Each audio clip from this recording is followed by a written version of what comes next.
तो जो सुविधा मुझे सरकार से मिलेगी मैं वो सुविधा लूंगा और उन्हें मैं रॉबिनहुड के तर्ज पर जनता को दूंगा। इसलिए मैं वो आवास लूंगा, बिल्कुल आज मीडिया के सामने कह रहा हूँ, और वो मैं अपने क्षेत्र से आने वाले 10-15 विद्यार्थियों को अलॉटमेंट कर दूंगा। उस दिन भर मैया सम्मान योजना पे चर्चा हुआ था। जी जी।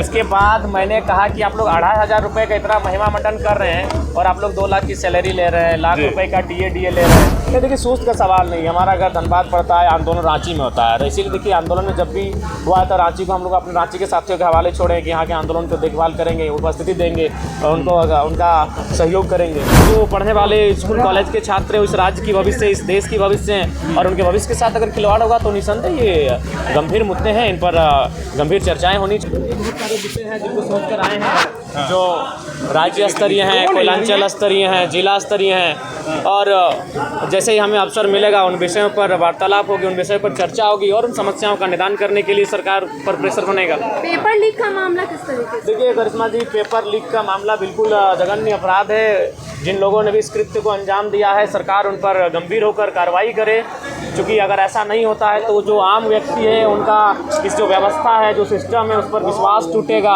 और वो ये मान के चलेंगे कि एक आम व्यक्ति का जीवन की सुरक्षा किसी के का उसके दायित्व किन्हीं का नहीं, उनकी जिम्मेदारी किन्हीं की नहीं है। जयराम जी, आप कितने गंभीर हैं इन मुद्दों को लेकर के? जयराम जी का क्या स्टैंड है, क्या गंभीर मुद्दे हैं क्योंकि जो पढ़ने वाले स्कूल कॉलेज के छात्र इस राज्य की भविष्य, इस देश की भविष्य हैं और उनके भविष्य के साथ अगर खिलवाड़ होगा तो निसंदेह ये गंभीर मुद्दे हैं, इन पर गंभीर चर्चाएं होनी चाहिए। अध्यक्ष की नियुक्ति अभी तक नहीं हो पाई है। स्ट्रैटेजी के साथ पहुंचा है, आपकी क्या स्ट्रैटेजी है? देखिए हमारी स्ट्रेटजी यही है कि बजट सत्र के माध्यम से इस राज्य को एक ऐसा बजट मिले जिसकी राज्य कल्पना कर रहा है, जो हमारे जो वीर शहीद हैं उनके सपनों को साकार होता हुआ देख सके इस राज्य को, उस दिशा में इस राज्य का बजट पारित होना चाहिए। जयराम जी, JPSC अध्यक्ष पद अब तक खाली है, अब तक क्यों नहीं सरकार को मिल पा रहा है?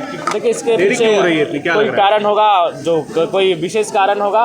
आशा करते हैं कि सदन जब चलेगा तो JPSC अध्यक्ष की भरपाई की मांग उठेगी सदन में। लेकिन जो युवा वो कह रहे हैं कि जयराम जी अब इन मुद्दों पर बहुत सुस्त हो गए हैं। देखिए सूझ का सवाल नहीं, हमारा घर धनबाद पड़ता है, आंदोलन रांची में होता है। इसीलिए देखिए आंदोलन में जब भी हुआ था रांची को हम लोग अपने रांची के साथियों के हवाले छोड़े कि यहाँ के आंदोलन को देखभाल करेंगे, उपस्थिति देंगे और उनका सहयोग करेंगे।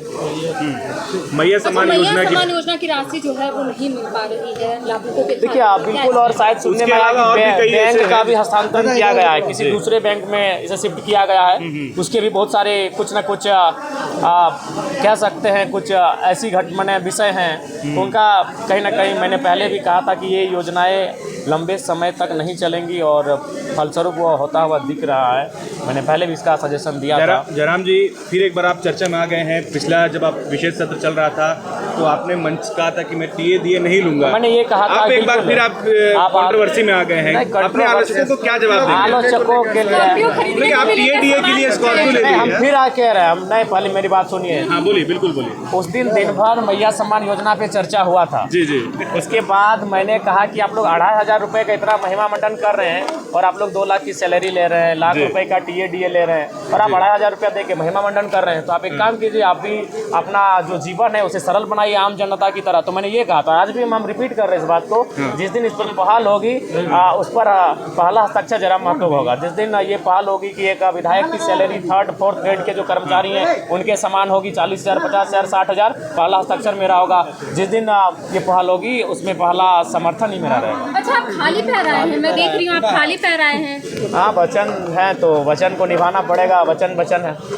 ठीक है। गाड़ी खरीदने पर सवाल उठाए जा रहे हैं। देखिए मैंने फिर कहा मैं आवास भी लेने जा रहा हूँ, लेकिन मेरा तर्क जान लीजिए, मैं आवास भी लूँगा क्योंकि मैं किसी VIP के भरोसे अपना सुख सुविधा क्यों छोड़ूंगा।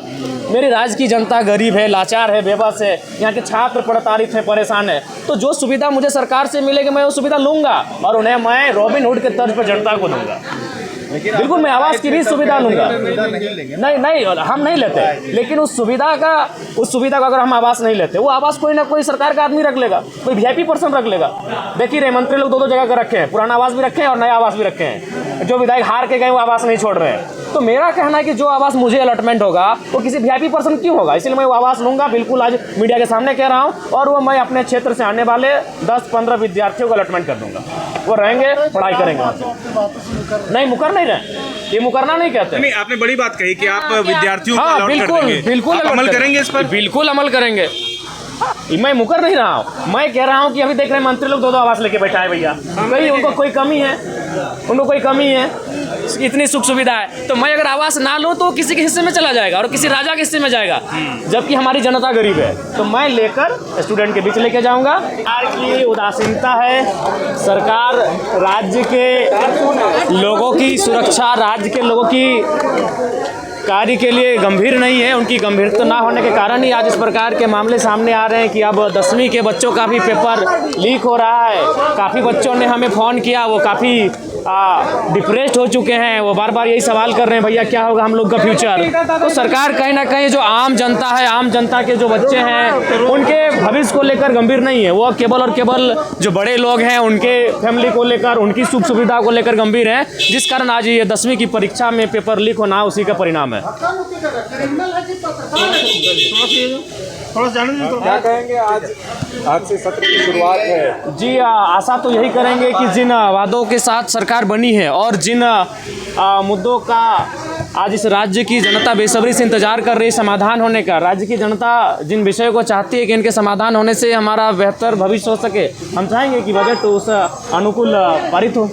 मैया सम्मान राशि नहीं मिल रही है, क्या कहेंगे जयराम जी? देखिए, मैंने शुरू में ही कहा था, हालांकि हमें आलोचना का सामना भी करना पड़ा था मैया सम्मान योजना पर जो हमने टिप्पणी किया था, लेकिन मैंने कहा था कि ये क्षणिक है, ये क्षण भर के लिए, ये एक लंबे समय तक कारगर साबित नहीं होगी और फलस्वरूप सामने होता हुआ दिख रहा है। जो रोजगार है या फिर जो सहायता राशि मिलनी थी वो उसका क्या मुद्दा उठाएंगे आप सदन में? निसंदेह सदन लंबा है और कोई ऐसे मुद्दे नहीं है जो छूटेंगे।